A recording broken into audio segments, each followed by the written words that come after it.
Okay. Well, welcome to the Planning Advisory Committee meeting of May 9, 2023. And to our viewing audience, welcome. And I'll call the meeting to order. Do we have any declaration of pecuniary interest?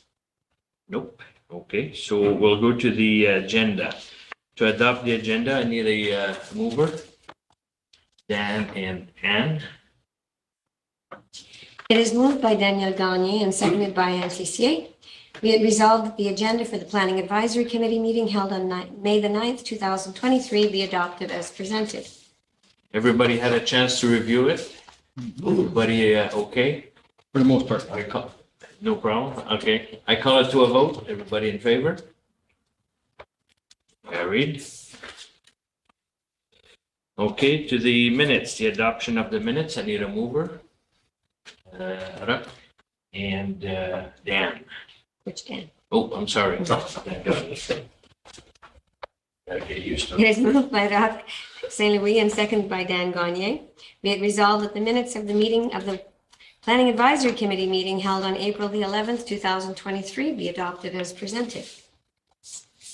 Everybody had a chance. I should have say this here. The agenda. I'm sorry for the adoption of the minutes. Everybody had a chance to read the minutes. Everybody okay with it? Call it to a vote. Everybody okay? Carried. Okay, we'll move on to the subdivision. Old Highway 17, Caldwell Township. Give me a sec. I'm just going to bring it up on the screen so we can. Yes. I need a mover and a second one. Dan and Dan. There you go. It is moved by Dan Gagne and seconded by Dan Sernet.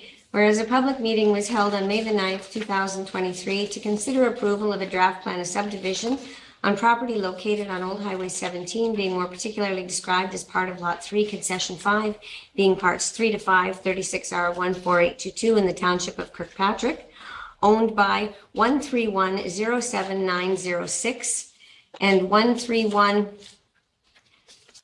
there's another company, I'm missing the other one. 131-63300 Canada Inc. And whereas written submissions have been received and considered, and whereas oral submissions were made at the public meeting, be it resolved that draft approval be granted to a plan of subdivision submitted by Goodrich Goulet Planning and Surveying, located on Old Highway 17 in Verner, being part of Lot 3, Concession 5, Parts 3 to 5, Plan 36R14822, Township Kirkpatrick. Through you, Mr. Chair, I'm just going to bring it up on the screen so we can talk about it. Just before we move, I just want to make sure 906 is Canada Inc., the company? Yes. And 300 is Canada Limited. Okay. Do you have that? Just to I do have that. I just said it wrong. Good. Okay. Thank you. No problem. Thank you. So through you, Mr. Chair, for those who've read my long goings on, I had some concerns about this application when it came in, and Mr. Goodrich will attest to the fact that I said, what? I indicated that I really didn't think I could support the lots being proposed on the south side of the river, but I would take a look at it via policy. And I was unable to really to support it. And we spoke last week, and Mr. Goodrich did discuss it with his clients who have actually agreed to withdraw the lots, the 3 proposed lots on the south side of the river, which takes away about 85% of the things that I was going to tell you tonight about why we shouldn't approve those. What they have agreed to do is to leave that as a single parcel of land. And in order to not landlock it, what will be proposed is, instead of the block that was, you'll see there was originally a 100-foot block that was being proposed up and down here on the original plan, which would have been providing parking and docking for all of the six lots up here as well as these. What is being proposed is to reduce the size of that because each of these lots would be able to have their own dock or their own, driveway, whatever, and park on their own yard. And what will be here is a right of way for this parcel because it does exist. So we have to provide access to it. So a remainder will be a right of way. In addition, there's a drainage ditch, which you can see it on the, Yeah, you can see it. yeah, there's a big ditch running down the middle of the property right here. So that will also be a drainage easement because it does drain Old Highway 17. So basically what is being proposed is now, as amended, we're looking at six residential lots, all of which are in excess of 1 hectare in area, ranging from about 1.9 hectares to 1.2 hectares, which is a hectare is 2.47 acres. So one's almost 5 acres and a little over 3, I guess. On Old Highway 17. You'll see, it's fairly consistent with the development that has taken place along Old Highway 17 over the last few years. You don't have this one here. It's up on the screen. It okay. was delivered to us this morning. Okay. Yeah, so Natasha didn't put a copy of it on your desk in your agenda? Oh, probably on the new one. It's not in there? Okay. Well, Mr. Goodrich is good enough to bring us big. The question I had, Paul, was how, you're not done yet, so. No, I'm not, I'm not gonna Couple questions. I'm not gonna reiterate all of my report because the vast majority of my report was, discussing the reasons that I could support the development along Old Highway 17, which is basically boils down to the fact that all of the lots are in excess of the recommended amount for a rural residential lot. They all have highway access. They all have access to services, hydro, school busing, garbage if they pay for it, landfill. They all have sufficient frontage to provide an adequate entrance. They're all of sufficient depth to provide setbacks. And I don't see any concern with the on-site services on lots that size.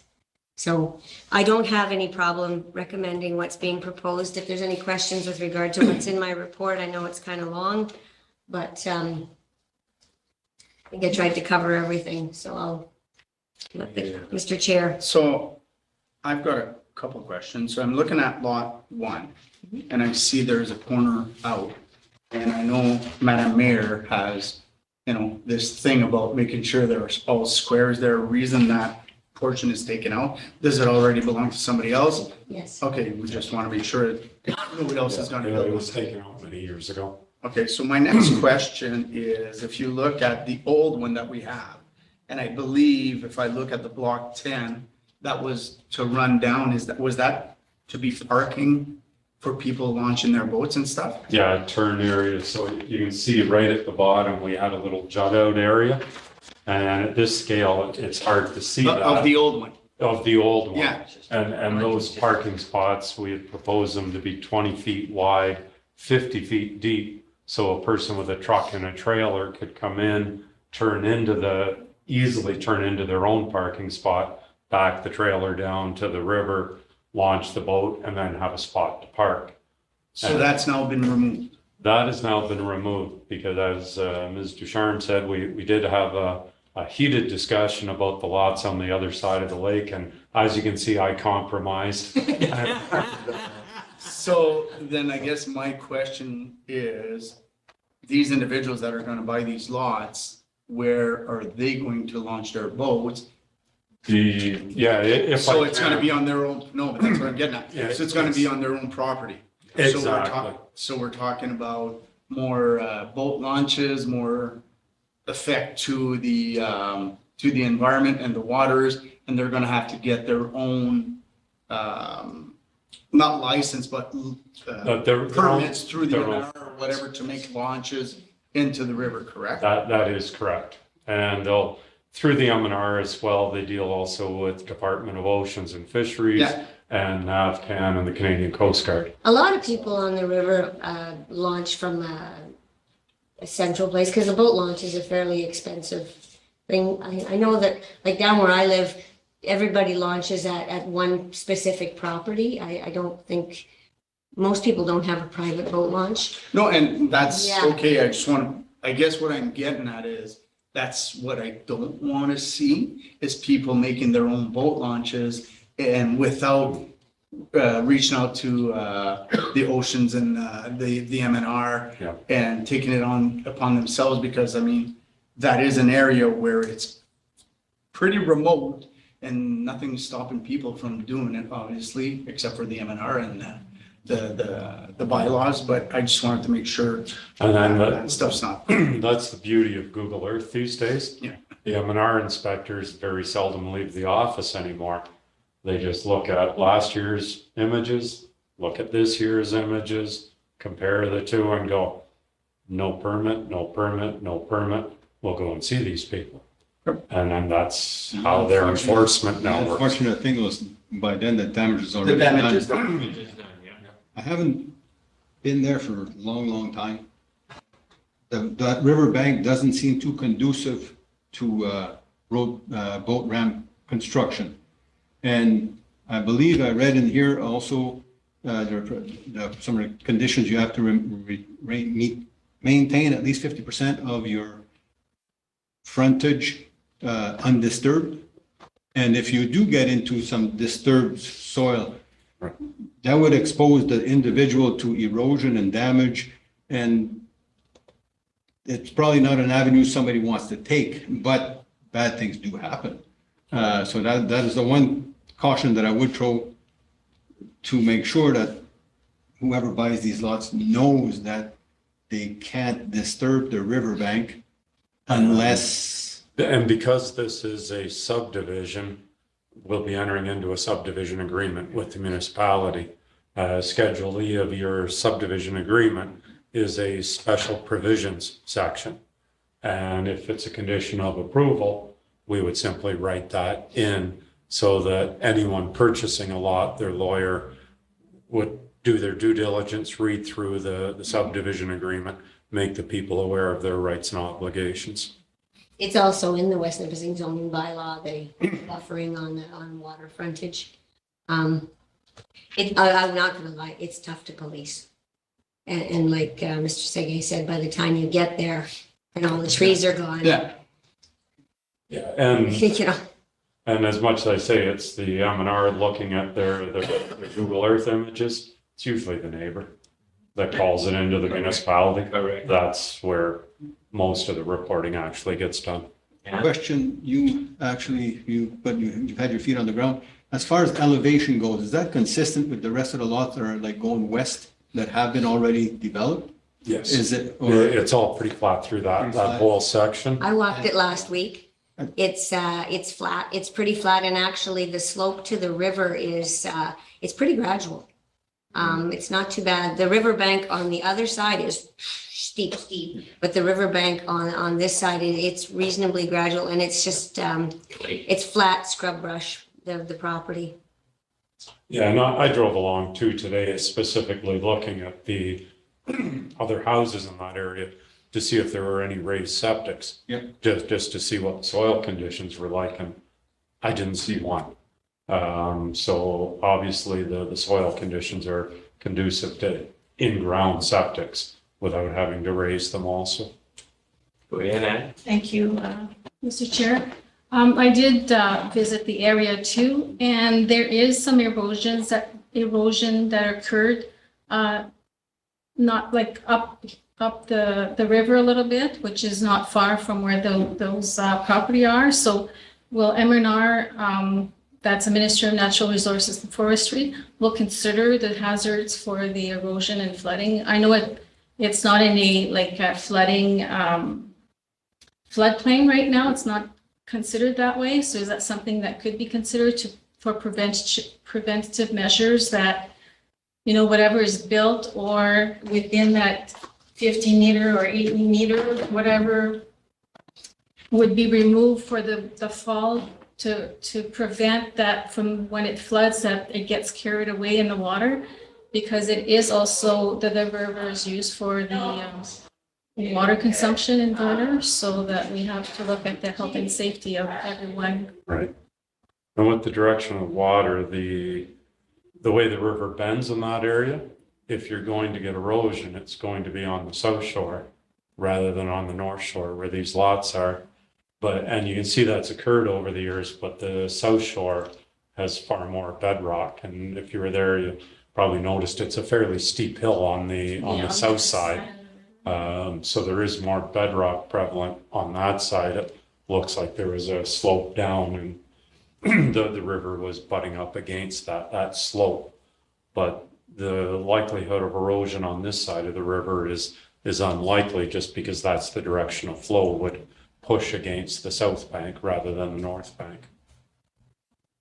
But there is erosion that occurred this year because of the flooding, not far from. Yeah, and I can't speak to that because I haven't really seen that myself. The VUV rose up for, pardon me, through you, Mr. Chair, the VUV rose up for about a couple of weeks. It always does. It does. The spring Yeah, freshet, that's it always rises. Yep. And then as I'd explained to Madam Tessier earlier today, every river has what's called accretion and erosion, and it doesn't matter where it is because, and like Mr. Goodrich said, there'll always be one side where the dirt goes and one side where the dirt goes away. And on the VUV, the south side is the more erosion, not that there isn't a little bit on the north side, there is a little bit. But I don't think the MNRF, and perhaps when we redo the official plan, the MNRF, they will revisit all of our water bodies, and because obviously climate change has changed the weather a lot over the last 15 years. And I think that, you know, maybe things that weren't considered hazard lands in the past may now be, given the way that weather events that we have now. So, but I believe that the 18 meters setback for dwellings is adequate to, and most people down there don't build, they build closer to the road. It's just that the general habit down there is, and not that they have to, but they do. Yeah. Okay, So go I just ahead. want to add one more comment is right now, when they purchase those lots, they put trailers, which are parked in that 18-meter section. So sometimes if you want to be closer to the river, so you can be right next to the river, those are some of the concerns that I had. And trust me, I plan to bring campers back this year. So we can maybe look at some regulations on that front, you know, to address those concerns, because I feel you. Thank you. Dan? Through Mr. Chair, on page 16, there's a dotted line that, I don't know if it's a buffer or a flood zone. I just wanted to know what that dotted line Traverse was for. line. Oh, sorry, I could just, if I can see it. Yeah, right here. See, there's a dotted line right Here, here. I can see the survey bars. It's just, Is that like a flood zone or? no, it's just every time we do a survey, we traverse, or especially in the older days, we would traverse along the river or whatever the natural feature was. Okay. And from that line, the surveyors would take ties Oh, to okay. be able to plot the river on. Okay, okay, So okay. this is just a traverse line. It really doesn't have any significance other than that.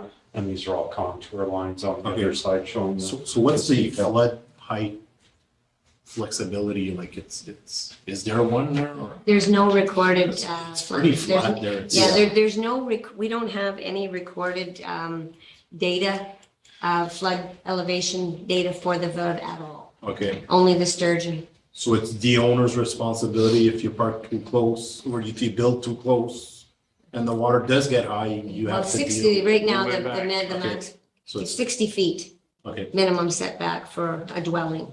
If, Yeah. if they go through the municipality. But if they sit a trailer. Oh, a they sit camper? A camper right on the edge. Yeah. But it's still a Who can police structure that? and it's still a structure and it can be. Oh, they have to get a building permit if they're gonna put a, and it- Any sort of permanent Yeah. structure, but Yeah. even the camper itself So I just wanted shouldn't to be make within sure. that 18 meter. Yeah. So I just want to make sure there's no liability to West Nipissing if the, not for structures like So trailers. typically, if there's newer bridges along the river, the underside of the girders is typically just above the 100-year storm elevation. So when we are doing the floodplain mapping on certain ones. And we did it for was it Serenity Hope Village? Further down, that half of their land was in floodplain. And that's what we used, was the underside of the girders of the bridges that, where we had bridges on both sides. We took a height of the water here, we took a height of the water there, because it's a river, so there's a gradient, it's going downhill. And then applying that distance from the underside of the girders to where the river was where we were. That's how we determine that floodplain elevation. Okay. But if it's old bridges in the area that were done prior to that requirement, then it's not nearly as relevant. Okay. Thank you. I didn't walk the property, but I know, and I drove in front of it.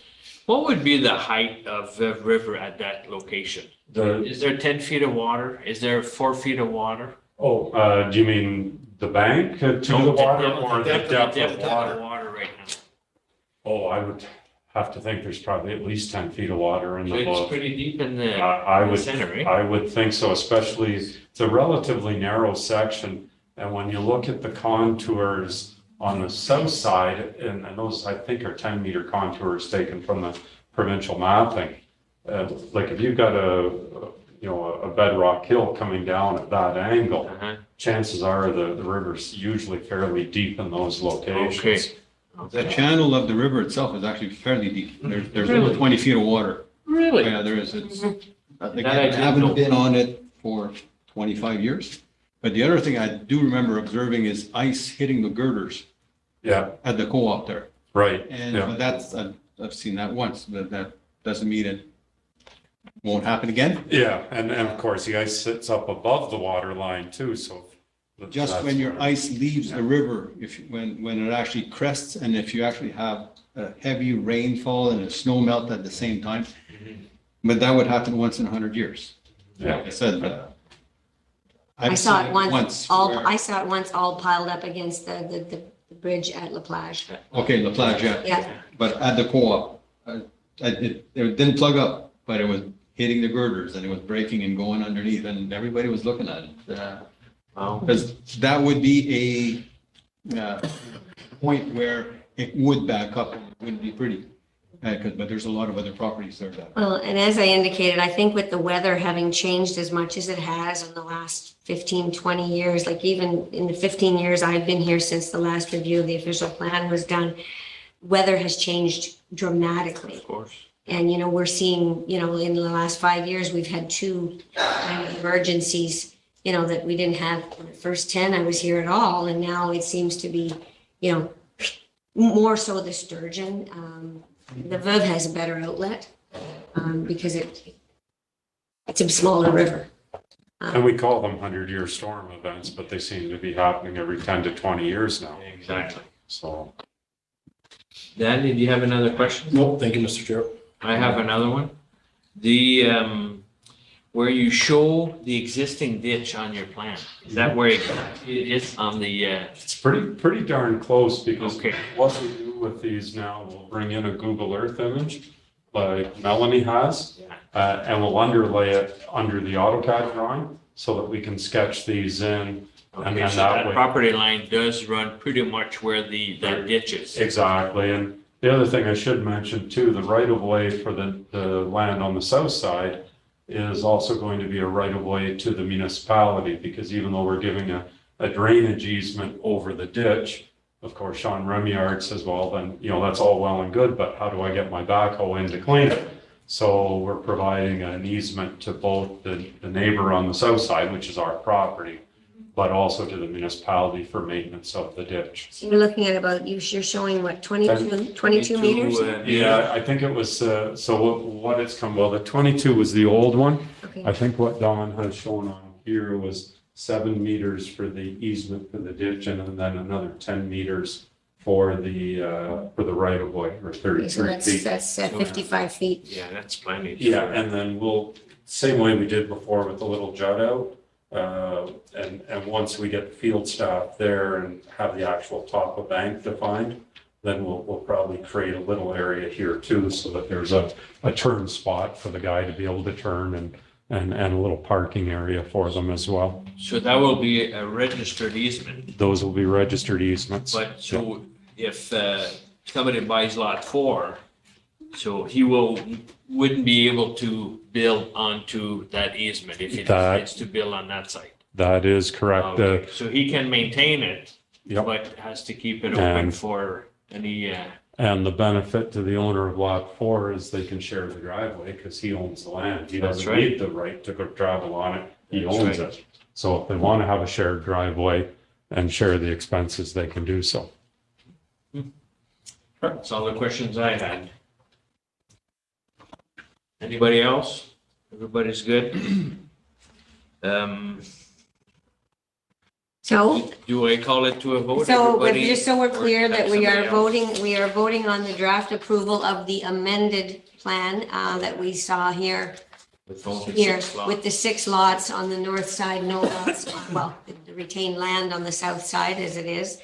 But we're, And in fact, it's even a totally different parcel number, so it technically isn't even part of the retained land of the subdivision. It was always 2 unique properties just owned by the same people. Question?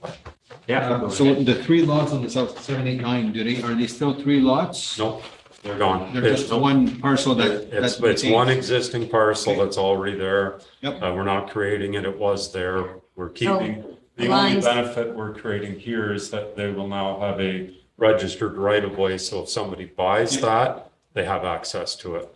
Or they can sell it to one of the neighbors to the south of them if they want frontage on the river. in reality, that retained land, when I walked it, really, this corner here is really the only, I don't know how you would even get a piece of equipment up that bank, Exactly. except for down in this little corner here, it's a little more hospitable.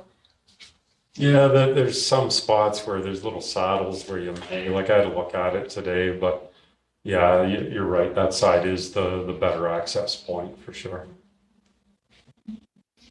Anyway, so we are voting on the draft approval of 6 lots on the north side as shown on the amended sketch. And just the conditions of approval, which are included, they do include the setbacks, they do include an environmental assessment, just a PLE to find out what's there, preliminary environmental assessment, water and sewage facilities approved by the Ministry of the Environment or its agent, which in this case is the Conservation Authority. There will be dedication of parkland. We'll take cash in lieu on this one because I don't think we need any parkland on Old Highway 17. We'll take the money. Piece on the south side? No. So for those who don't, in subdivisions, we have a choice of taking 5% of the land or 5% of the pre-development value of the property. And when we take the cash in lieu, which in this case we will, the calculation will be on whatever the value of that is before the lots are developed. 5% of that, and that money goes into a dedicated reserve in the municipality, and that money is used for improvements of existing parks and existing recreational facilities that we have. So that's the rules with parkland dedication, where that money goes. Just add to that as well, my clients just recently purchased the property, so we do have a fair market assessment of the value of the land very recent from the sale, and that's what we'll use for the 5% calculation. And basically, that was it. All of the lots are subject to the West Nipissing zoning bylaw. And there will be subdivision, assuming that the preliminary environmental assessment comes back with no adverse issues. Any recommendations from that will come into the agreement. So for now, it's approval in principle. Perfect. Call it to a vote, sir. And I know FRI right now is booking into August, so it'll be August by the time we can get that accomplished. So before though, sorry, just before we vote, we are voting on approving this. However, the subdivision requirements, like I was specifying earlier, will have to come to council, right? Yes. If we say no Yeah. dots or no So- boat launch or whatever. Yeah, so this recommendation is going to come to council next Yeah. week. And if council wants to impose any additional conditions on it, that's, the time. But for now, we can certainly make recommendation at this table. If you want to, make a recommendation that we can include into the special conditions now, that's why we're here, to talk about that.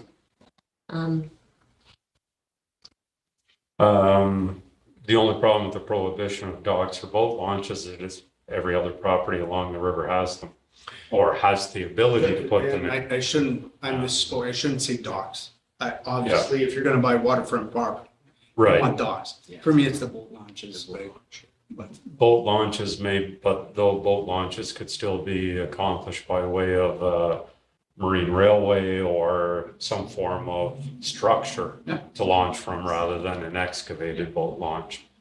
and that's what I'm, It's the disturbing of the bank that is the cause. Yeah.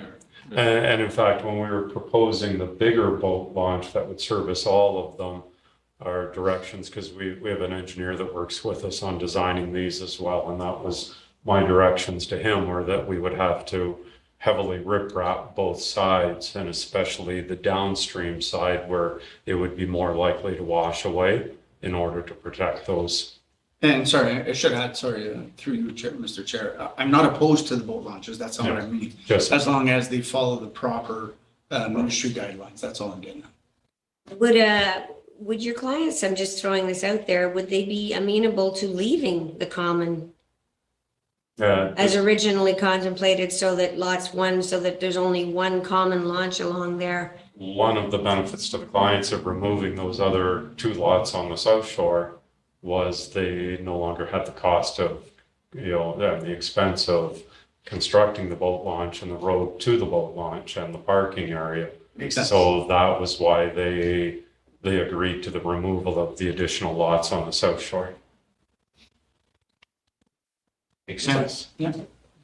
I believe, and I appreciate that one, because I think you'll have less disturbance of just maintaining your drainage.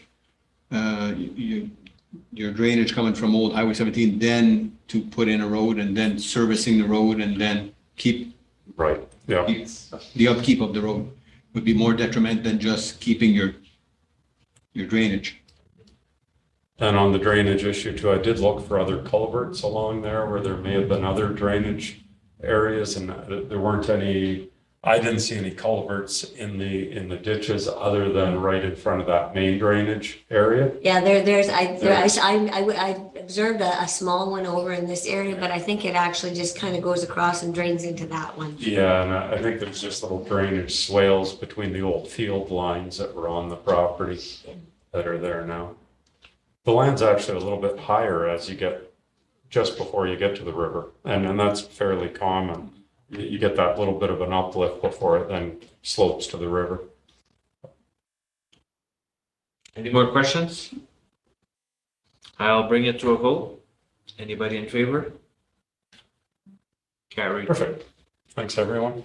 And just, I know we've already voted, but there was some concerns raised, and I think that the recommendations and the conditions, as well as the removal of the lots on the south side, addresses the conditions that were raised by the individuals. And I hope so. Anyways, so onward and upward. So I hope you understood my garbled memo. This was a sort of a set of comprehensive changes to the bylaw that I had brought back in late 2021 and into 2020, early 2022. Unfortunately, given some issues during that time frame, the recommendation didn't come back to council. And I just want to bring it back here so that this committee is aware of what the recommendations were of the prior committee. And also to address one small housekeeping issue that came up in the last application for the island property. So I had brought a variety of changes to the bylaw, and some of them, when I first brought it, one of the changes we were talking about was a second dwelling on properties, and then it moved into discussion about short-term rentals, and it was determined that we're going to take that whole subject and park it and deal with it as a subject in and of itself, which I will be bringing back to the next meeting. I'll be bringing back a draft document, but so there was just a few small things, like for example, we had a blanket 1.2 meter setback for accessory structures, so sheds, garages, things that are accessory, were all at 1.2 meters, and it didn't matter whether you were on Front Street or Arthur Street or on the whole old Highway 17. So Alain and I had talked about it a few times, thinking that a little bit bigger setback in the rural areas was a little more appropriate. Yeah. You know, because you live on a 5-acre lot, you don't really need to put your shed 1.24 feet from the line. So what was recommended after discussion was in the rural agriculture and rural residential zones that the setback for accessory structures be changed from 1.2 meters to 3 meters, which is 10 feet. So that was one of them. Made a little bit of sense. There was a fairly lengthy discussion about railway shipping containers and galvanized steel buildings. So right now in our bylaw, shipping containers, you can only have a shipping container. You all know what one of those is. Everybody calls them a sea can or whatever. You can only have one of those if you live in the rural or the rural residential or the agricultural zone. But some people, we get calls literally weekly from people who want them because they're reasonably inexpensive. They're really, really sturdy, and they're very secure. And for, you know, as a cost-effective option to, you know, build a $20 shed, a lot of people, that's the, you know, the direction they'd like to go. So we talked about it at length, and there was a great deal of input from the public. We had a lot of public input on that discussion. Hi, Rick. Hello. So there was a lot of discussion and back and forth and discussion. So what was determined that they're still going to be prohibited in town. Now, that doesn't preclude someone, that doesn't preclude someone from buying one and using it as the frame and then put siding and a roof and it becomes a shed. But as it is, straight from the lot, you can't do it in town. But in the, there was an allowance, so you would be allowed to have one in the shoreline residential zone, but you have to have a 1 acre lot, a minimum 1 acre lot in order to have it. So if you have an undersized lot, like a little, you know, we have a lot of small lots along the lakes and rivers that were pre-existing, that you would not be permitted to have one. And galvanized steel structures were also prohibited in town, which I never understood why, because a lot of people buy the prefab garages. It's corrugated. Yeah, and there's kind of a silver color. When the bylaw was done, for some reason, everybody was against it. And the problem is when you buy them like that, people, if you make them paint them, then the paint flakes and it peels and it looks even worse than if it had been silver in the first place. So that prohibition was removed as well. So in a shoreline residential structure, you can't have more than one. You can't have one of each. You can have one or the other, and you have to have a lot that is greater than or an acre or better size-wise in order to have one. You still can't have a bus in your yard. That came up. No, for a woodshed. No. So basically, that was those changes, and oddly enough, that was a lot of conversation because, you know, shipping containers, you either love them or you hate them. Yep. But like I said, because they are a reasonably cost-effective option to a storage shed, you know, you don't want to just outright tell people no. If you've got enough area to put it and be able to put it, of course, in the shoreline residential areas, you can't put anything in the front yard setback anyway. So you can't put accessory structures in front of your house in the shoreline areas. So it's not like the shorelines of our lakes will be littered with storage containers. Construction, we amended these construction because back to the same thing with the shipping containers, a lot of people use them for temporary storage. So there's a provision that you can have one in town for temporary storage, providing you have an active building permit. Yes. So if you got a building For a maximum permit of 1 year. for a maximum of 1 year. So if you're building and you need a place to store your equipment and your tools and your lumber and whatnot, you can have one, but you have to have a valid building permit. Number 4, that is the typo that has been existing in the bylaw for the better part of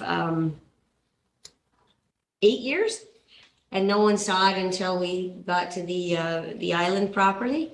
Never saw it. And we have never once applied it, ever.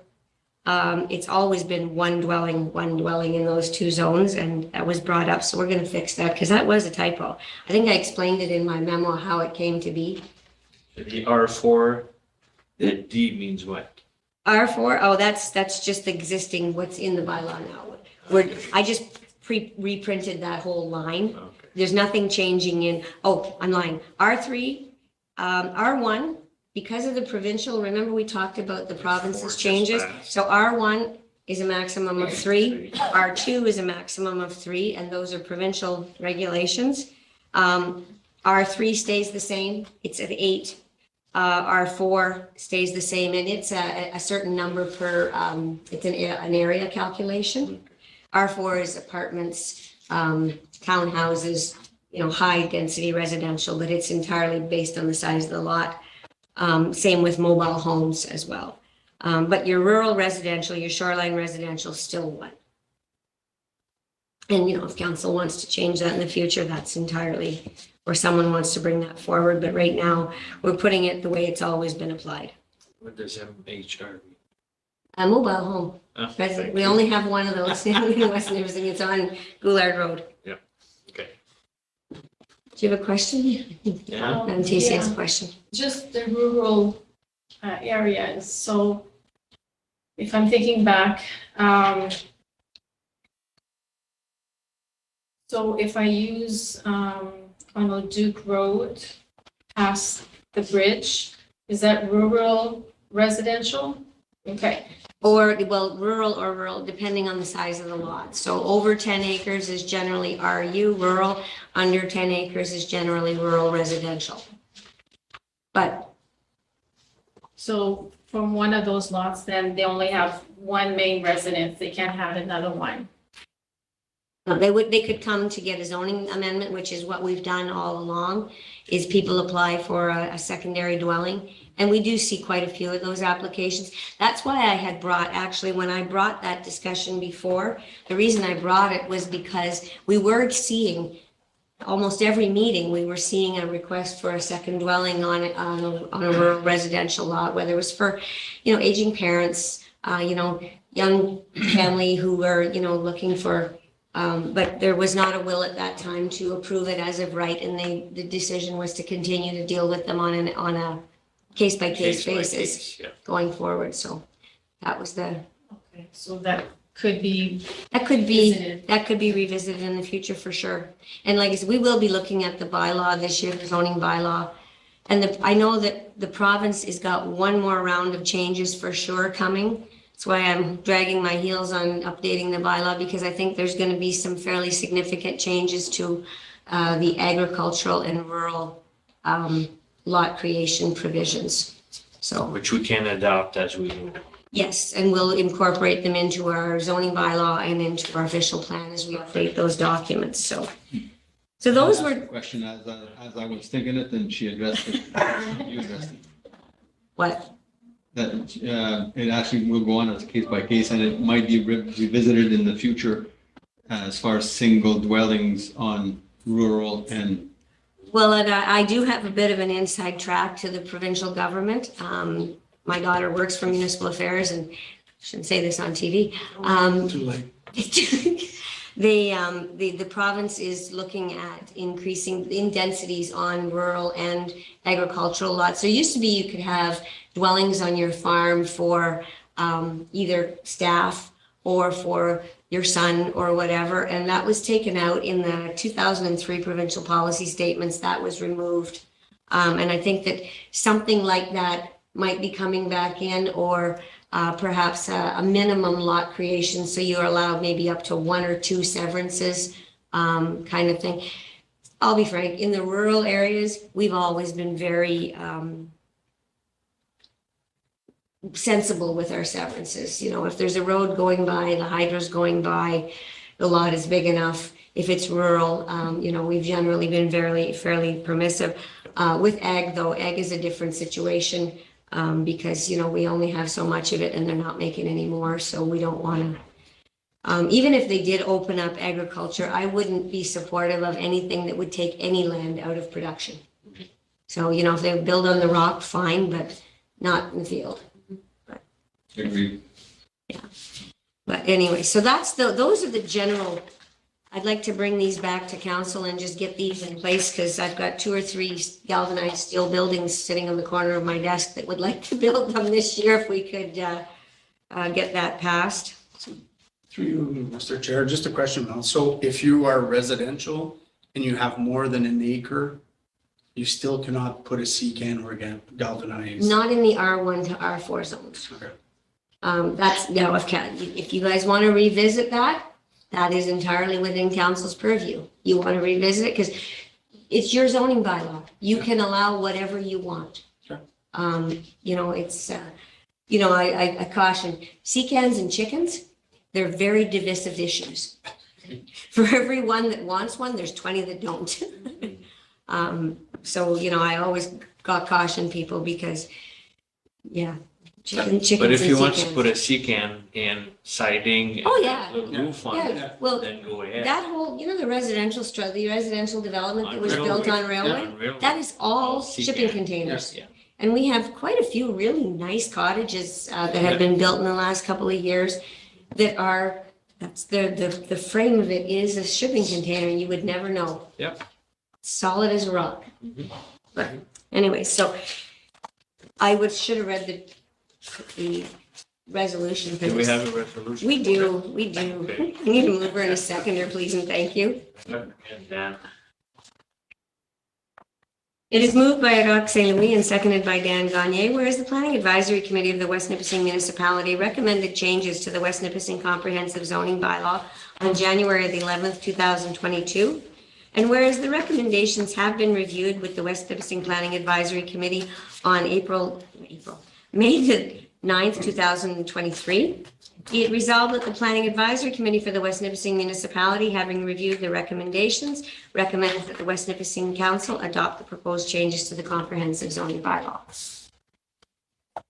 everybody in favor? Carried. Okay, so it's the adjournment It is indeed. to, a mover, Dan. And Dan? Okay. Yes, sir. It is moved by Dan Gagné and seconded by Dan Gagné. Be it resolved that the West Nipissing Planning Advisory Committee meeting held on May the 9th, 2023 be adjourned. Everybody carried. And to what date?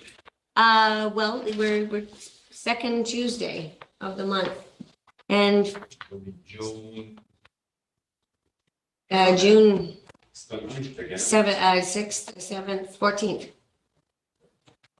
So we adjourn 6 and to 8, 6 and 7, 13th. June 13th. Yeah, 13th. Because council's on the 6th. Yeah, it's the 13th, would be the June 13th. Everybody's good with that? Everybody's good 13th. with that? Right. Guys? Perfect. So, I'm just gonna end this for a moment. Because the next meeting doesn't start until. We have 8 minutes. No, I actually think the next meeting doesn't start till 7:30.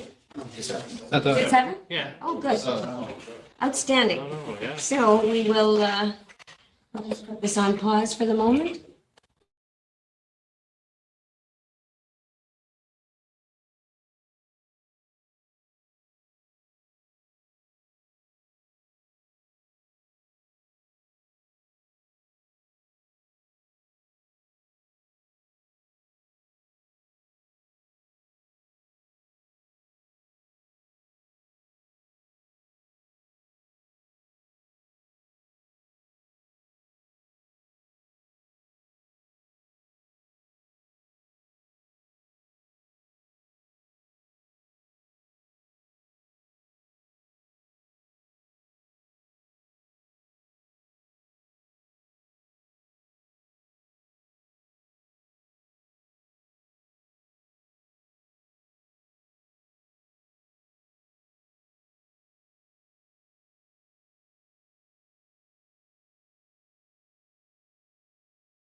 turn the settings. And I don't know what it is. I don't know if it's that top drop down things or drop down.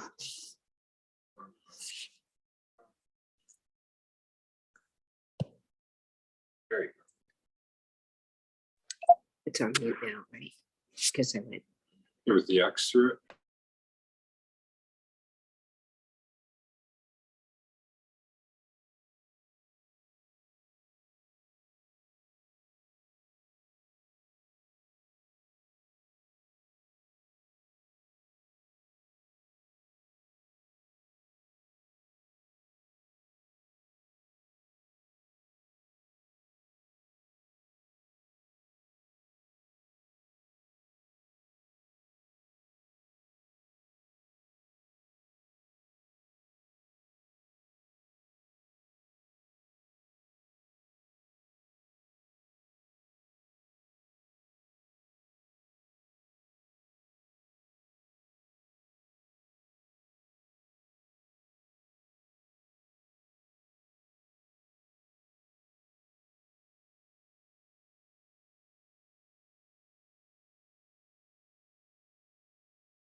We're good people here.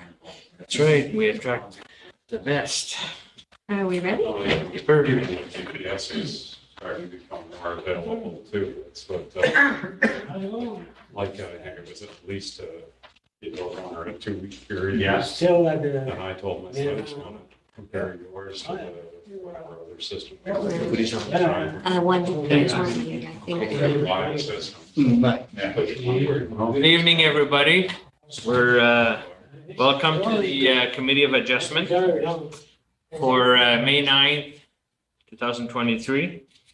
This committee is a quasi judicial forum, which means that once passed, it's basically done, it's approved only after the the appeal period, at which point that once the appeal period is done, you can continue or move on with your severances or minor variants that we go through. If you have any questions in French, feel free to ask. We can, we're all bilingual, so we can answer questions in French if you can't ask them in English. So if somebody has a question while we're going through, please raise your hand. I'll address you, and then you do have to give your name and address so it can be put into the minutes of the meetings, okay? All right, so we'll go on to the declaration of pecuniary interest. Nobody has none. I need a mover. Do that for that? I'm just gonna assume that. Yeah, there's only two. There's so only we'll two go of to them. that. We'll go to- I'm just gonna make that assumption. Anderson and Yeah, it is moved by Rock St. Louis and seconded by Campbell Anderson. Be it resolved that the agenda for the West Nipissing Committee of Adjustment meeting on May the 9th, 2023 be adopted as presented. everybody in favor? Carried. To number 2, the agenda, to adopt the agenda. No, that was the agenda. Oh, I'm sorry. I thought okay. I'm sorry. Now we have the adoptions of the minute. We have the movers and seconds? Yes, You it already is have them? moved Okay. by Campbell Anderson. Yeah. It's moved by Campbell Anderson and seconded by Rock St. Louis. Be it resolved that the minutes of the West Nipissing Committee of Adjustment meeting held on April the 11th, 2023 be adopted as presented. Everybody had a chance to check the minutes? All okay? Bring it to a vote. Everybody in favor? Carried. All right. Agency comments. So through you, Mr. Chair, that is just a compilation of all of the comments that we did receive from the various agencies on every application. On every application, we circulate a variety of agencies depending on the location of the property. So hydro, gas, sewer and water, public works, railways, North Bay Mattawa Conservation Authority, Ministry of Transportation. So there's a variety. We have a big mailing list. So we generally find it easier to just compile all the comments that we do receive. Anything that is of concern, I will always flag it ahead of time. I don't believe there was anything of any concern that came out of the comments. There's one loose one on your desk that was from the Ministry of Transportation that came in today. It was late with regard to application number C32. And I think it's, there was nothing. Was okay. Was okay. So can move on to the applications. Applications. All right, so we're going to application C3023, Brian and Lori Young. You got the movers? I do. I'm just going to change the screen here so we can see what's going on. Okay, so it is moved by Campbell Anderson and seconded by Rock St. Louis. Be it resolved that the consent application made by Brian and Lori Young for the creation of new lots at Little Sturgeon in the municipality of West Nipissing is approved in the following conditions: that a reference plan be prepared and deposited in the land registry office, that all conditions be met on or before May the 10th, 2025, that a transfer deed be submitted to the Secretary Treasurer of the Committee of Adjustment, and that written acknowledgement be provided to the West Nipissing Municipality pursuant to section 4.23.3 of the West Nipissing zoning bylaw regarding the unmaintained, unassumed status of the Little Sturgeon Road. Through you, Mr. Chair, the proposal here is for the creation of 2 new lots and a right-of-way. So the lots are, so as you come across the bridge from just past, I'm going to say just past Chester's, but it's not called that anymore. Anyways, just on this side, there's a Little Sturgeon Road is on your right-hand side. It is not a municipally maintained road. And in fact, I believe it is under the authority of the band, if I'm not. That's correct. And Nipissing First Nation. that's correct. And along with the application was submitted a letter from the band. Find it. Did you find that letter? Yeah, I have it right here. I was gonna say, I'm riffling through my file here. I should have it. Anyways, Mr. Miller does have a letter from the person with Nipissing, oh, there it is right there. It states that the purpose of this letter is to confirm that 135 Little Sturgeon and 1750 Highway 17 in Ontario is land in fee simple and does not form part of the reserve land base. This confirms that the First Nation will continue to allow access to those through our lands to any person or entity that now owns or in the future shall own the parcels. So, like I said, it's not a West Nipissing maintained road. It is actually maintained by the band. And the intention is to create or to come up the road and for the new lots, so Severed 2 and Severed 1 and the retained will all access the river by way of this right of way on the Severed 1 property. It's already in existence. It's an existing launching ramp. And it'll be reserved as a right of way for all 3 parcels to use. So that is the. Do we have a topographic map? An aerial of this? I'm trying to figure it out. No, but I cannot use it. There's little cottages on the Little Sturgeon there. Is that near the highway? Is that where it is? Yeah, it's above that. It's north of that. It's higher than that. So Yes. correct me if I'm wrong, when you go over the bridge past Gen 7, it's on the left-hand side, you got all the little houses, there's a little road, you go in and you go up. No, And you go up, that's Exactly. correct. Going right through the. And the road actually used to go through this parcel. Okay, This is the only parcel that isn't owned by the Nipissing First Nation, right on Okay, okay, that stretch. okay. Yeah. And Mr. Young, with the permission of the First Nation, has reconstructed the road so it abuts this parcel all the way across and not so that it doesn't go through this parcel. okay. All right. I'm just, and now I've got it up here, so I'm gonna bring it up so we can actually take a look at it, so. So this is not on Nipissing First Nation land? No, So that's no, why it's this gonna is, come this through is us? privately owned land. This is, Nipissing First Nations got all the surrounding unpatented land that was all throughout this area, that they own in a separate corporation that the band owned, but it's not part of the reserve. It's not federally controlled. Okay, Okay, it's controlled strictly by Nipissing First Nation. okay. So the bridge here, just to remember, it said Meadowside, is it not? Yeah. It's right where the Correct. Meadowside Inn used to be Absolutely. on the right-hand side, so the Absolutely. Meadowside Inn would be right here on this little parcel. That's Yeah, yeah, So it's up in behind that, and there's a little road that goes okay, up in through there. all right. Do we have any questions from our panel? No? Do we have any questions from our audience? No? If not, I'll bring it to a vote. Everybody in favor? Carried. Thank you, Rick. Thank you. Have a good evening. Happy retirement. Not retired yet.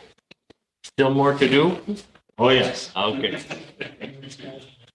Okay, so we'll move on to number 2, C-3123, Ronald, Spain. It is, okay, Campbell.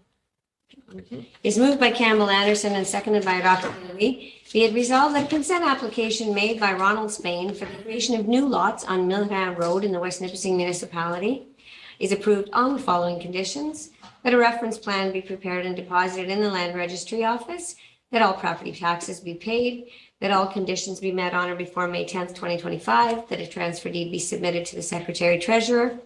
In the event that any portion of the municipally maintained and traveled road is located on either of the severed or retained lands, that 10 meters from center line of the maintained and traveled roadway, including the retained lands, shall be surveyed at the owner's cost and transferred to the municipality. And the municipal clerk shall, pursuant to section 65(1) of the Drainage Act, instruct the municipal engineers to apportion the drainage assessment for the Claude Lemieux drain on the property. So through you, Mr. Chair.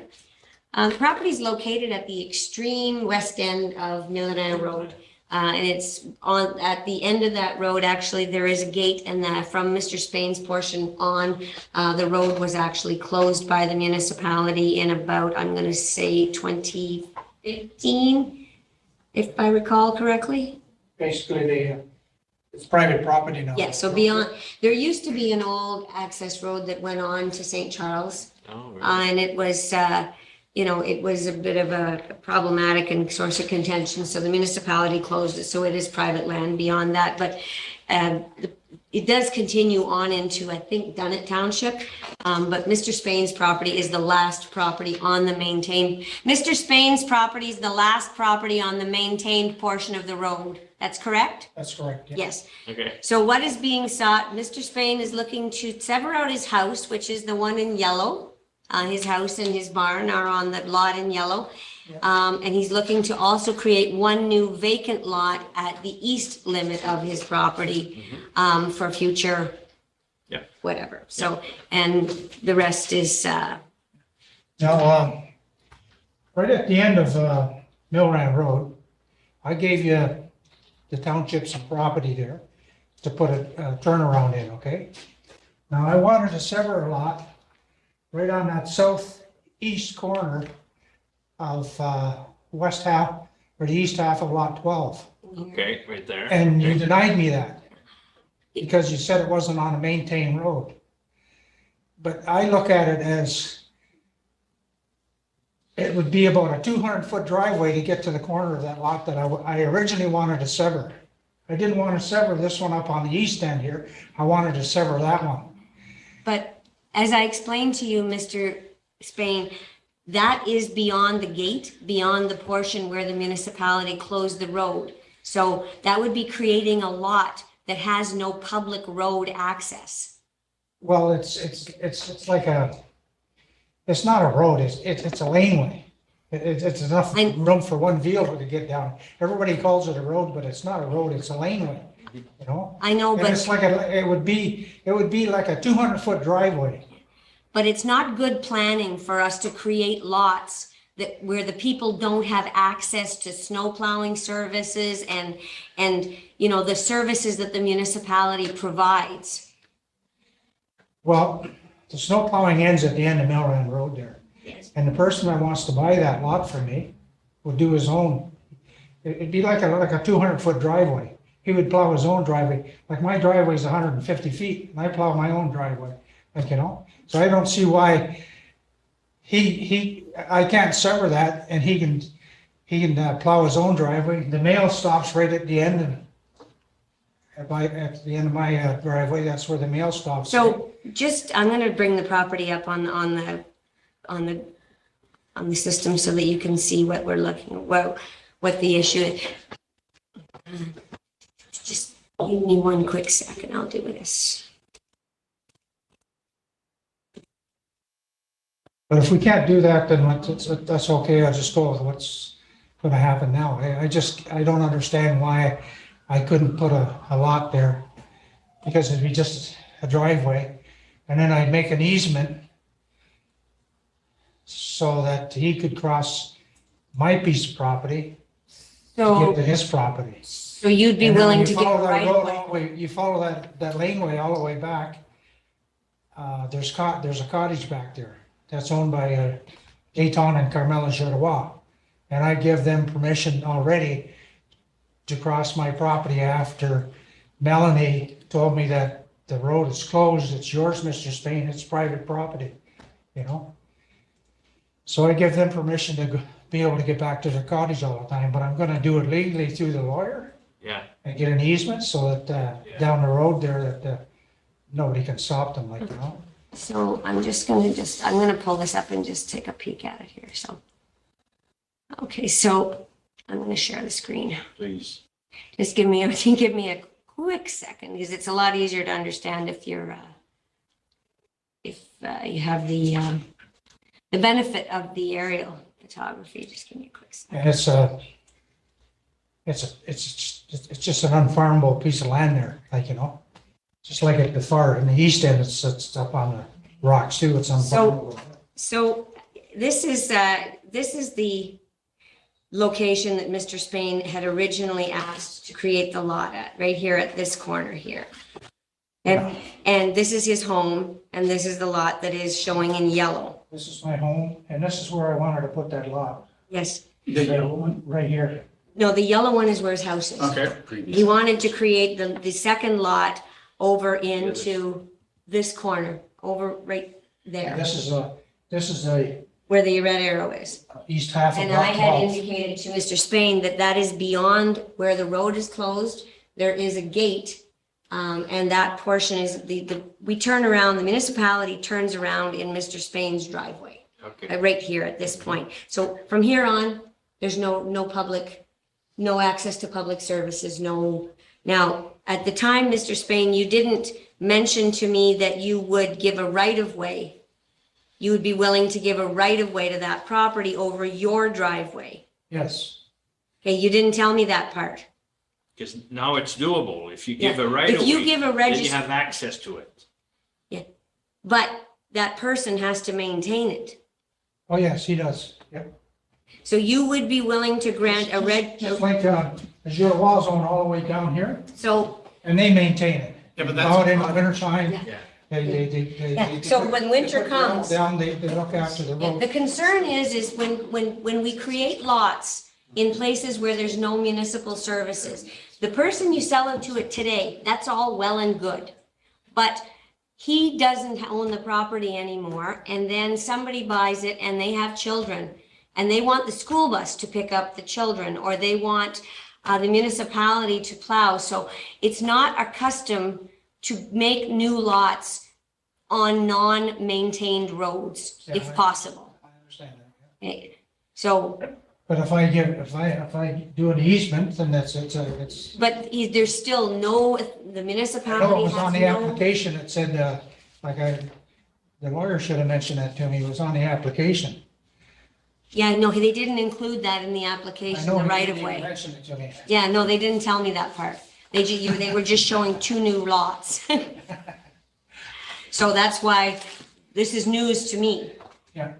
Would you be, I don't know, do we make a decision to, I prefer to get comments on this So- before making a decision to The change it. question is, do you want to keep with what your application is tonight so we can pass on it, okay? Or do you want to cancel and go back and reapply for on a new part of your lot? We'll just, You want to do this one anyways and go ahead with it? just do what we're doing now. Okay, And then we'll because we find can't deal on issues that hasn't been brought forth, okay? out. So we'll Okay. leave it with your house and the lot at the east corner. Okay, We'll leave it for that. We'll leave it at that. And then you can come back later with another application if you want. Okay? But make sure you have a right of way so you have access to it. A legal access to it. Okay? And that's why we have the planners that do this stuff for the municipality and for the clients all the time. So those people, they know all the drill that they can give you the right information. Okay? But it's totally up to you. My lawyer told me there could be a red flag there, Ron, but he didn't tell me that if I went ahead with an easement, Yeah, that things would go smoother. correct. and unfortunately, we can't approve that tonight because it hasn't been circulated. It That's hasn't right. been Yeah. publicly, That's I'll right. just go with what we got now. okay. Okay. All right. You have any questions? People from the, is there any, questions from the audience? No? I'll bring it to a vote, because I find it straightforward with a 2.2 hectare, parcel. Yeah. I'll bring it to a vote. Everybody in favor? Carried. If I'm actually warm, it's really warm, because I'm Getting almost warm. never warm. Okay. Okay, done. We next move on. application. We move on to C-32-23, Danielle Baudry. Let me pull up my next presentation. Okay, so next application, it is moved by Campbell Anderson and seconded by Roxanne Louis. Be it resolved that the consent application made by Danielle Baudry for the creation of a new lot together with a right-of-way on Highway 64 in the municipality of West Nipissing is approved in the following conditions. That a reference plan be prepared and deposited in the land registry office, and a copy of the new survey filed with the municipality. Confirmation that all property taxes be paid to date. That all conditions be met on or before May 10th, 2025, that a transfer deed be submitted, that confirmation be obtained from the Ministry of Transportation that an entrance permit can be issued, and you have that on your desk that came in today. That the municipal clerk shall apportion the municipal engineers to apportion the drainage assessment for the Creek Bend Farms drain. There's a municipal drain on this property. So what is being proposed here is to sever the top portion. This is a long piece of property, and I'm going to see if I can blow this up, because years ago there was a notion by the MTO that they were going to straighten out the curve at Levine. Okay. Oh, that's what we're talking about. Yeah, and there was, it's right just before, this property is just before the curve going into Levine. So I'll just put this up here so you can see it better. So here's the curve in Living. Okay. So the property is here, okay? You'll see along the property, see this white line that runs along the property? This was actually what the MTO had expropriated. It would be between Mr. Baudry's property and the Cardinal Park campground.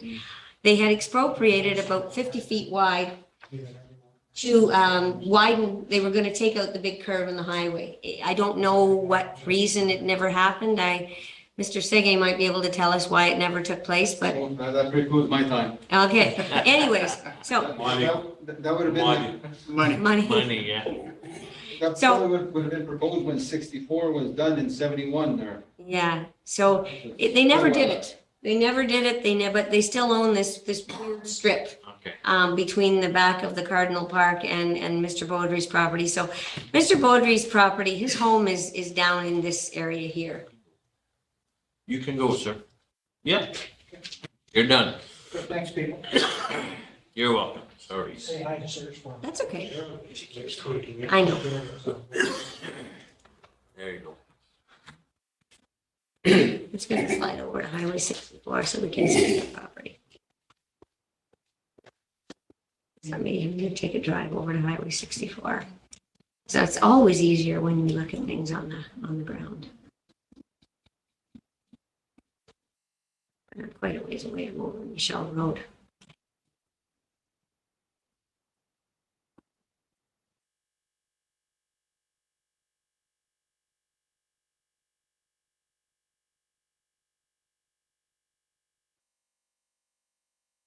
I'm going to take us south on Highway 64 so we can see where we're at.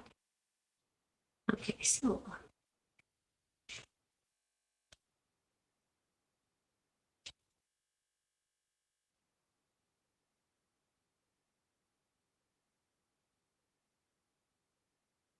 Okay, so we're right here in this corner of the property. So you can see this is the property that we're dealing with. The proposed severance is up in this section here. So it would be right across from the, there's a business in there. TransCanada something or other. Bates. Bates, that's yeah. right. So the driveway, the proposed entrance would be literally right in front of that TransCanada Bates property.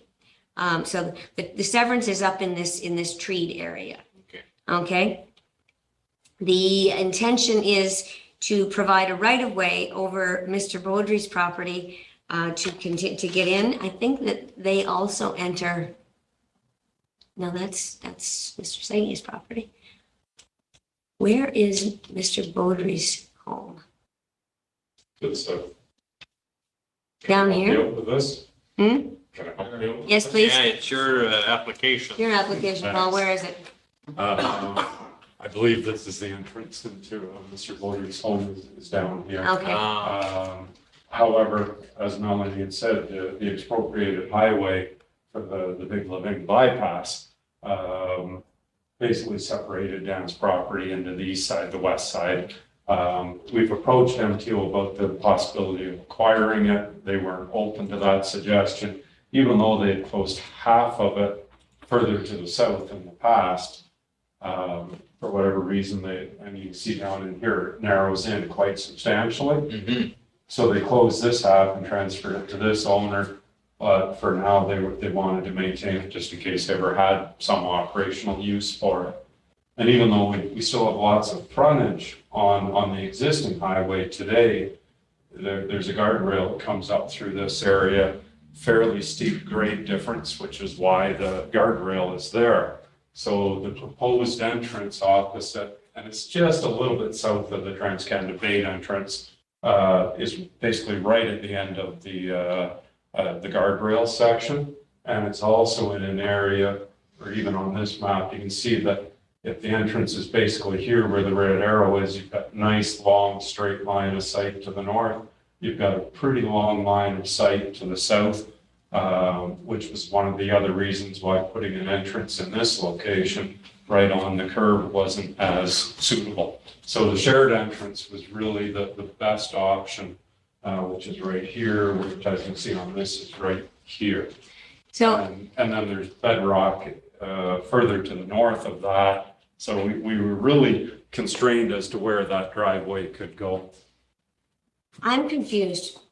I'm just asking, and maybe I'm completely, what do we need a shared entrance for if Mr. Beaudry has access to his property down in here?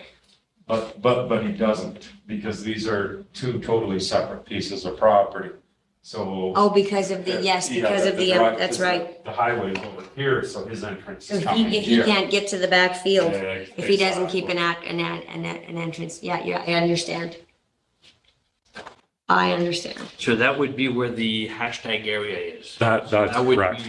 that would be the shared entrance. That is correct. Okay. Did we show the, yeah, we did show the guardrails. I That's see this there. line here. Yeah.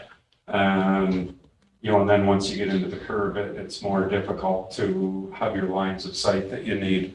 The 80 zone, unfortunately, I think starts right about here. But even at that, we have good clear lines of sight both ways to meet their standards for the issuance of an entrance. Not a problem. Do we have any questions from our panel? Any questions from our audience? Yeah, like you mentioned, just for the access of the shared entrance, Mhm. there's quite a bit of rock. You are correct, and that's what I say, we A were lot of rock. constrained. I asked that question too. We've got rock to the north of us, we've got a guardrail to the south, we've got one spot where we can put that driveway, and it's the best spot for it. You can get an entrance up to the lot that you want to service, but then to come back toward Dan's retained lot, there's a lot of rock to move. Right, or to go up and over, but I'm sorry, can you just put the other sketch of it on? And I'm just gonna go to this side so Dan can see it as well.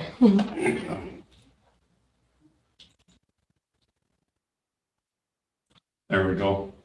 So the entrance is in here, and yes, that there is some bedrock still up in here, but we can, and then we'll situate this right of way based upon the site conditions. So until we get there and actually do the survey, we show it like this, but at the end of the day, it makes more sense to bring the driveway a little over this way, then we'll do that on site and create the right of way where it makes the most sense to put the driveway.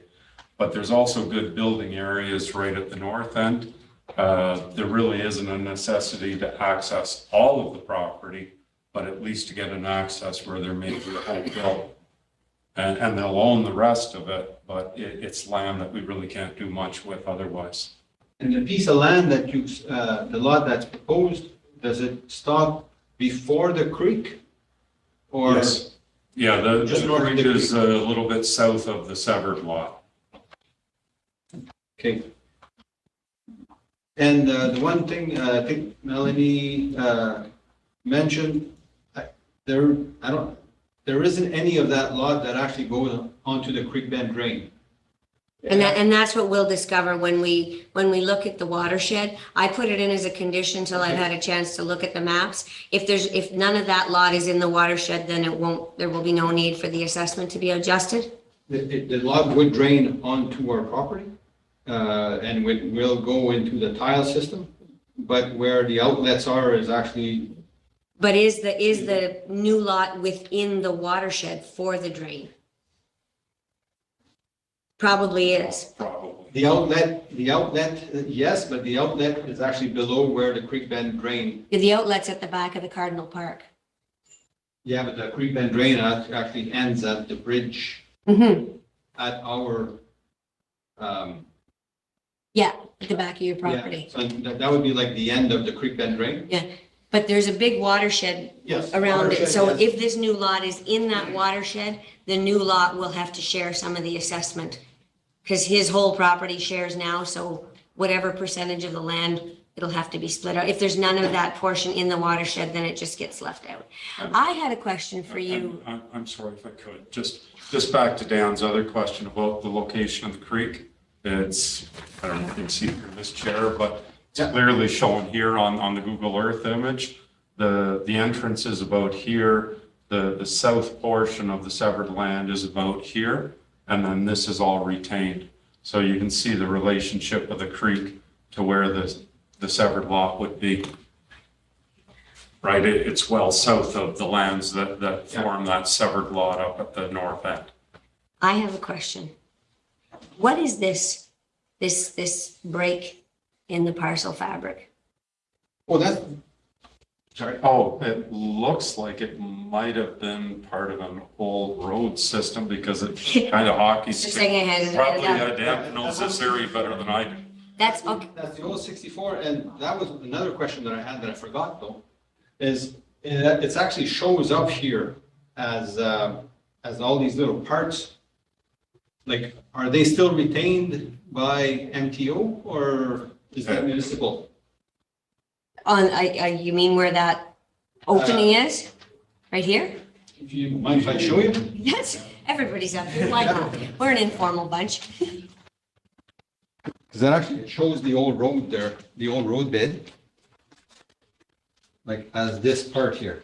Okay. And it's actually in many parts. Yeah, that was the piece that I was asking for. Yeah. No, we don't maintain that. No, but who owns it? As part of doing the survey, we have to show all the abutting title. So Okay. if that road, the old road bed is still in the MTO's jurisdiction, we will show the plan and the document by which they acquired it will be on the reference plan. If there is a jurisdictional transfer plan back to the municipality, we'll show that as well. No. Okay. But we'll be able to let you know who the ownership is on that. Thank you. Right now, for planning purposes, we don't search all of the abutting parcels, but as Ontario land surveyors, before we do our final plan, we do have to do a title search of not only our own lot, but each of the abutting parcels, just in case somebody may have an interest against our lands. Stop pointing at the people. And one more question, if I can. Rock has an interest, yes. Yeah. Well, this lot would be zoned as rural, residential?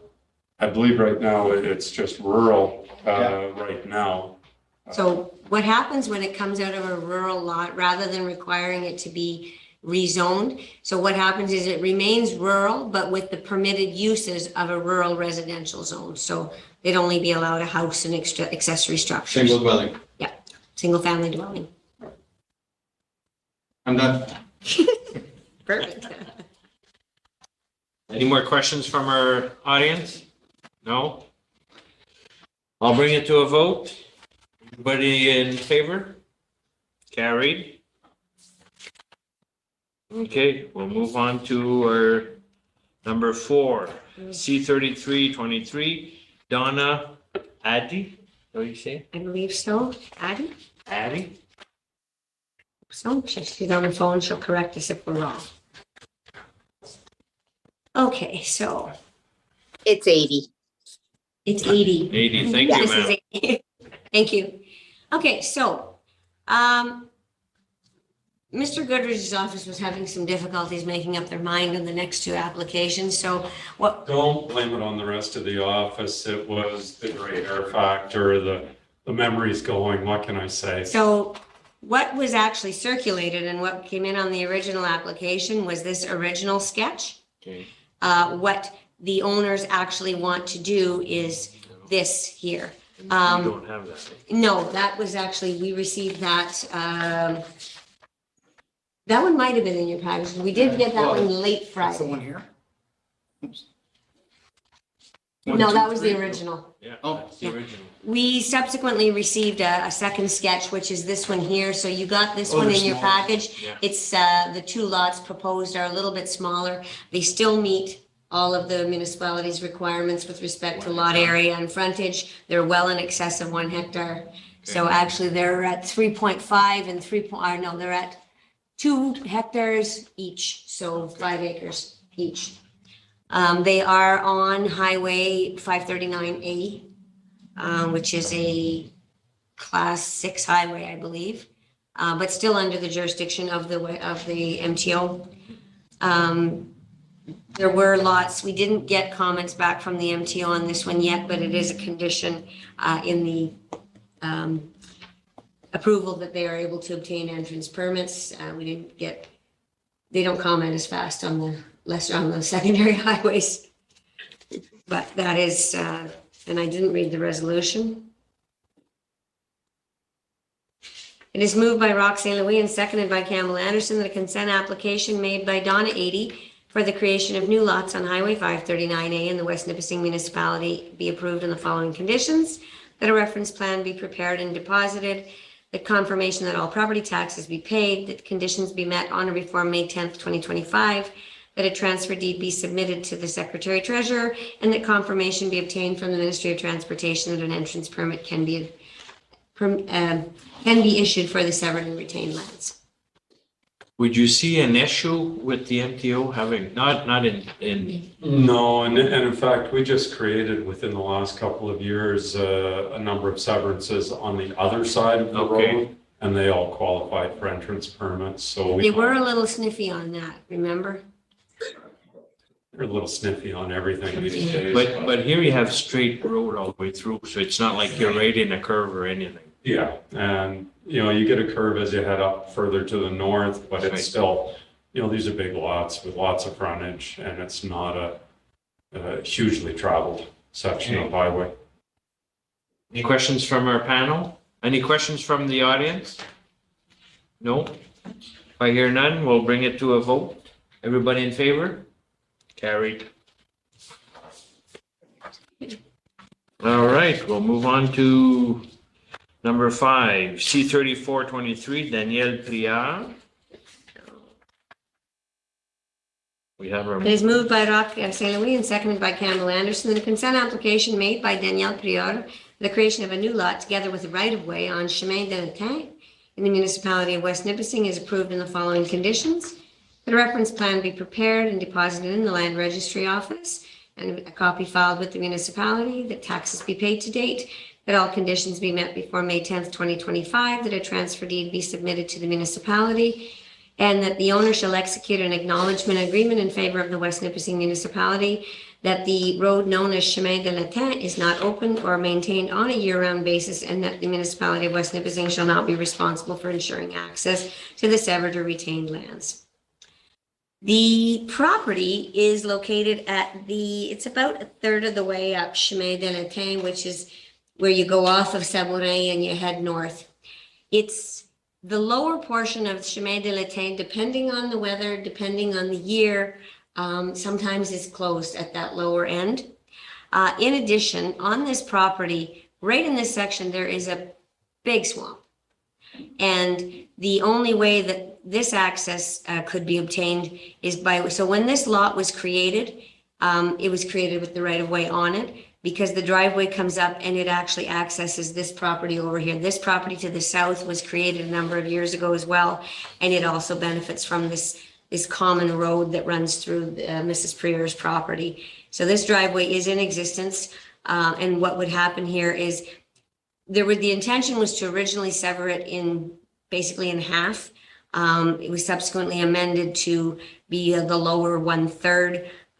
Again, it's 2.7 hectares. It does have all the frontages and depth that is required, and would still have the benefit of this right of way. It would also be subject to the right of way, because the right of way benefits this property down here. So it'll be together with a right of way over Mrs. Prier's retained land and subject to a right of way in favor of this property down here. So. And the condition about the statement about the road is fine, but I believe where the driveway actually comes off in the northwest corner, the road is maintained. That's kind of the southerly end of, between that and Savarin is where the road, or just north of Savarin is where the road typically gets closed. So they will still have access. It just means they have to go a little further to get home if the road is closed. They have to drive out and around and come in from the north rather than coming in from the south.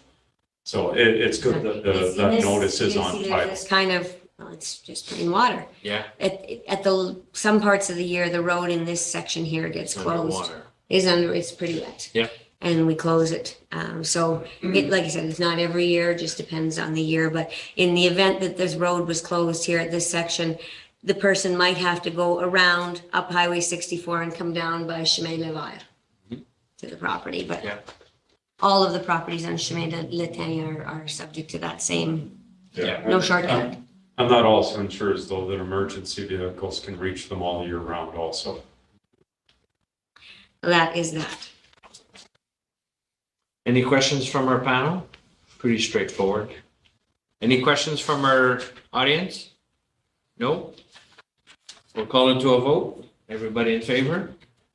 Carried. You guys want to go home? We're all done. You're done, Madame Prière. No. It is moved by Campbell Anderson and seconded by Roxanne Weekly, resolved that the West Nipissing Committee Adjustment meeting be adjourned June the 13th. What's that one? There wasn't one. Oh, We didn't have it. I'm sorry. Be adjourned. How about yourself? June 13th. Everybody in favor? Yeah, okay. No hockey tonight, so there is, but. Just got one question for. Just a second, sir. I'm just going to stop.